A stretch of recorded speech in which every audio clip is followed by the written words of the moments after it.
20 नवंबर से प्यारे बच्चों आप लोगों का एग्ज़ाम है, ठीक है? जो आपके बोर्ड एग्ज़ाम में हूबहू यही पेपर रहने वाला है, ठीक है? प्यारे बच्चों 20 नवंबर को जो आपका सेकेंडरी सेंटअप एग्ज़ामिनेशन जो है 2025 में प्यारे बच्चों आपका लास्ट एग्ज़ाम है। इस एग्ज़ाम को अगर आप पास नहीं करेंगे तो फाइनल बोर्ड एग्ज़ाम में आप लोग जो है बैठ नहीं सकते हैं। तो प्यारे बच्चों ज़्यादा से ज़्यादा आप लोग मेहनत कीजिए और अपने दोस्तों को शेयर करेंगे। जो चैनल में नए रहेंगे, चैनल को सब्सक्राइब कर देंगे, ठीक है? और देखिए आपका सब्जेक्ट कोड जो रहेगा प्यारे बच्चों आपका 112 रहेगा, सेट कोड आपका 101 रहेगा, आपका ये बुकलेट नंबर रहेगा। क्या रहेगा? ये बुकलेट नंबर रहेगा, ठीक है? टोटल आपको यानी 80 ऑब्जेक्टिव पूछा जाएगा, जिसमें से आपको यानी 40 ऑब्जेक्टिव का जवाब देना है, ठीक है? मैं टोटल आपको जो है 80 ऑब्जेक्टिव बताने का कोशिश कर रहा हूँ, ठीक है प्यारे बच्चों? शुरू से लेकर अंत तक देखें। जो भी चैनल में नए हैं चैनल को सब्सक्राइब कर देंगे, ठीक है? चलिए फर्स्ट नंबर क्वेश्चन आपके स्क्रीन में। फर्स्ट नंबर क्वेश्चन कहता है समतल दर्पण द्वारा बना प्रतिबिंब होता है तो काल्पनिक होता है, तो ऑप्शन हमारा बी करेक्ट आंसर हो जाएगा। चलिए नेक्स्ट क्वेश्चन क्या करा, क्वेश्चन नंबर 2 क्या करा प्यारे बच्चों, मुख्य अक्ष के समांतर आने वाली किरण अवतल दर्पण से परावर्तित के बाद कहाँ से होकर गुजरती है? तो प्यारे बच्चों आपका फोकस है, ऑप्शन सी करेक्ट आंसर हो जाएगा। अब देखिए क्वेश्चन नंबर आपका यानी 3, क्वेश्चन नंबर 3 क्या करा प्यारे बच्चों, करा निम्नलिखित में से किससे आपतन कोण परावर्तन कोण के बराबर होता है? तो आपका नियमित परावर्तन में, तो ऑप्शन हमारा बी करेक्ट आंसर हो जाएगा। अब देखिए क्वेश्चन नंबर आपका 4 कर अवतल दर्पण की फोकस दूरी होती है तो प्यारे बच्चों ऋणात्मक होती है। क्वेश्चन नंबर आपका यानी 5 क्या कर रहा है प्यारे बच्चों, कह रहा है कि सौर कुकर में कौन सा दर्पण उपयोग किया जाता है? तो प्यारा बच्चों आपका यानी अवतल दर्पण, तो ऑप्शन सी करेक्ट आंसर हो जाएगा। अब देखिए क्वेश्चन नंबर आपका यानी 6 क्या कर रहा है प्यारे बच्चों, उत्तल दर्पण द्वारा बनने वाली प्रतिबिंब हमेशा होती है, क्या होती है? आभासी और सीधी होती है, तो ऑप्शन सी करेक्ट आंसर हो जाएगा। अब देखिए क्वेश्चन नंबर 7 कह रहा है अवतल दर्पण में जब वस्तु अनंत पर हो तो प्रतिबिंब बनती है तो फोकस पे बनती है, तो ऑप्शन हमारा एक करेक्ट आंसर हो जाएगा। अब देखिए क्वेश्चन नंबर आपका यानी 8 कह रहा वक्रता त्रिज्या बराबर होती है तो 2f होता है, तो ऑप्शन ए करेक्ट आंसर हो जाएगा। अब देखिए क्वेश्चन नंबर आपका यानी 9 क्या कह रहा है प्यारे बच्चों, जब प्रकाश वायु से कांच में प्रवेश करता है तो वो क्या होता है प्यारे बच्चों, अविलंब की ओर मुड़ जाता है, तो ऑप्शन सी करेक्ट आंसर हो जाएगा। अब देखिए क्वेश्चन नंबर आपका यानी 10 क्या कह रहा है प्यारे बच्चों, ये आपका हलवा क्वेश्चन है, ये आपका बोर्ड एग्जाम में भी पूछा जाएगा, दर्पण का सूत्र है, ठीक है? आपका फाइनल बोर्ड एग्जाम में प्यारे बच्चों देखिए 1/f जो 2026 में फरवरी में होगा, ठीक है?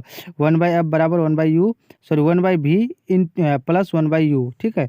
क्या होता है 1/f बराबर 1/v इन प्लस 1/u, तो ये आपका क्या हो जाएगा, दर्पण का सूत्र हो जाएगा। अब देखिए प्यारे बच्चों कौन को है, क्वेश्चन नंबर 11 क्या कहता है प्रकाश का वेग सर्वाधिक होता है, तो आपका निर्वात में होता है, ऑप्शन सी करेक्ट आंसर हो जाएगा। अब देखिए क्वेश्चन नंबर आपका यानी 12 क्या करे परिचय अपवर्तनांक की इकाई होती है कोई नहीं, तो ऑप्शन डी करेक्ट आंसर हो जाएगा।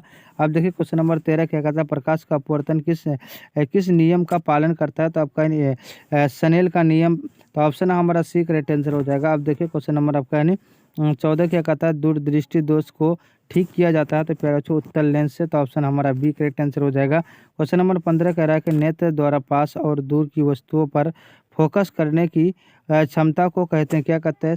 समायोजन की शक्ति, तो ऑप्शन हमारा एक करेक्ट आंसर हो जाएगा। अब देखिए क्वेश्चन नंबर आपका यानी 16 क्या करा सामान्य नेत्र के लिए स्पष्ट दृष्टि की न्यूनतम दूरी होती है प्यारे बच्चों आपका यानी 25 सेंटीमीटर, जो हम लोग आँख जो जब हम लोग पढ़ाई करते हैं या कोई भी चीज़ देखते हैं तो हम लोग का न्यूनतम जो दूरी होती है वो 25 सेंटीमीटर होती है, ऑप्शन हमारा सी करेक्ट आंसर हो जाएगा। क्वेश्चन नंबर आपका यानी 17 कह रहा आकाश के नीले रंग के लिए निम्नलिखित में कौन सी घटना उत्तरदायी है? तो आपका प्रकीर्णन है, तो ऑप्शन बी करेक्ट आंसर हो जाएगा।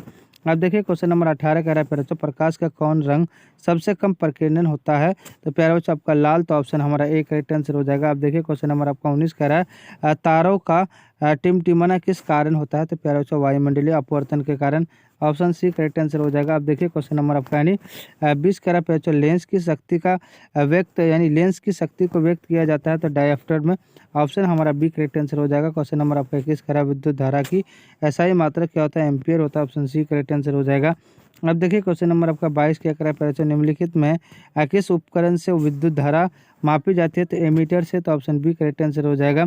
अब देखिए क्वेश्चन नंबर 23 क्या करा प्रतिरोध का एसआई मात्रक क्या होता है? ओम होता है, ऑप्शन बी करेक्ट आंसर हो जाएगा। अब देखिए क्वेश्चन नंबर आपका 24 क्या करा है कि निम्न में से किसका प्रतिरोध सबसे कम होता है? तो तांबा का होता है, ऑप्शन ए करेक्ट आंसर हो जाएगा।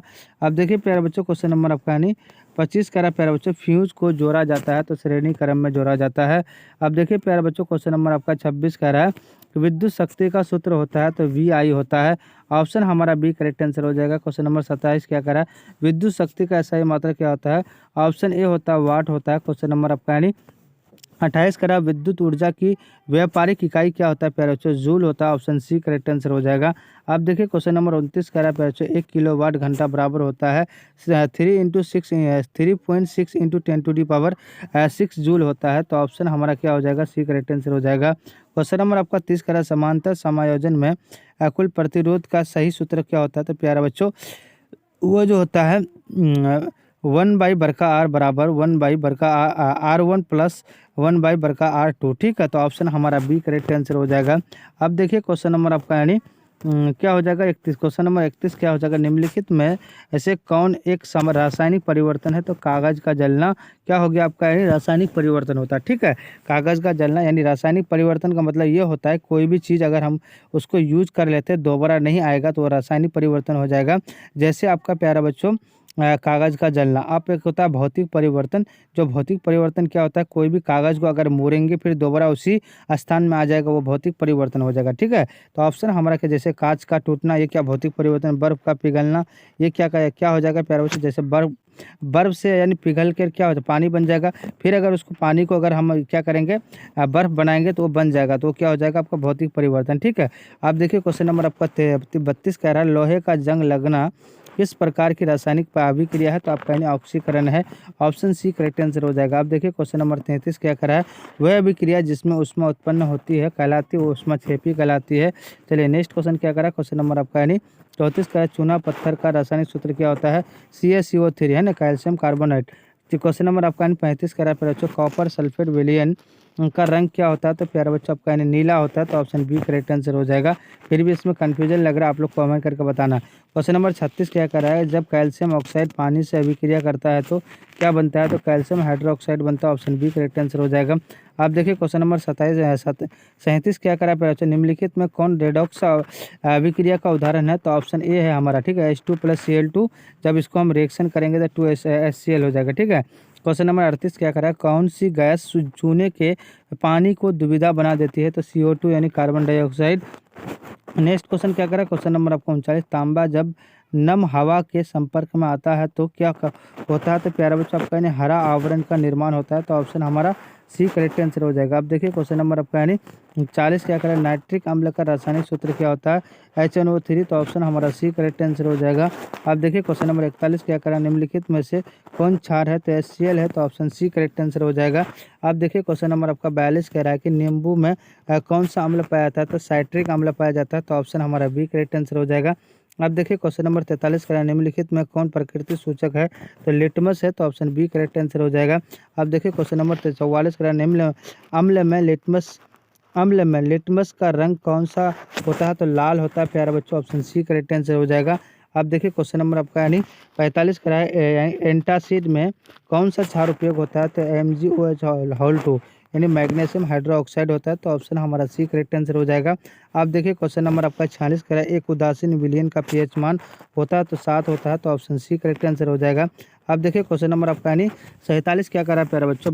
यानी बेकिंग सोडा का रासायनिक नाम क्या है? तो आपका यानी सोडियम बाइकार्बोनेट। तो ऑप्शन हमारा सी करेक्ट आंसर हो जाएगा। आप देखिए क्वेश्चन नंबर 48 कह रहा है निम्न में से किसका उपयोग मिश्र धातु बनाने में नहीं किया जाता है? तो ऑक्सीजन का। तो ऑप्शन डी करेक्ट आंसर हो जाएगा। टोटल जो है प्यारा बच्चों 48 क्वेश्चन बताए जिसमें आपको 40 ही ऑब्जेक्टिव का जवाब देना है। ठीक है, जो भी चैनल में नए हैं चैनल को सब्सक्राइब कर देंगे प्यारा बच्चों, और अपने अपने दोस्तों को शेयर कर देंगे ताकि आपका दोस्त भी जो है इस वीडियो को जो है देख करके अच्छा मार्क्स ला सकते हैं। ठीक है, जो भी चैनल में नए हैं चैनल को सब्सक्राइब कर देंगे, लाइक कर देंगे और अपने अपने दोस्तों को शेयर कर देंगे। जय हिंद, जय भारत।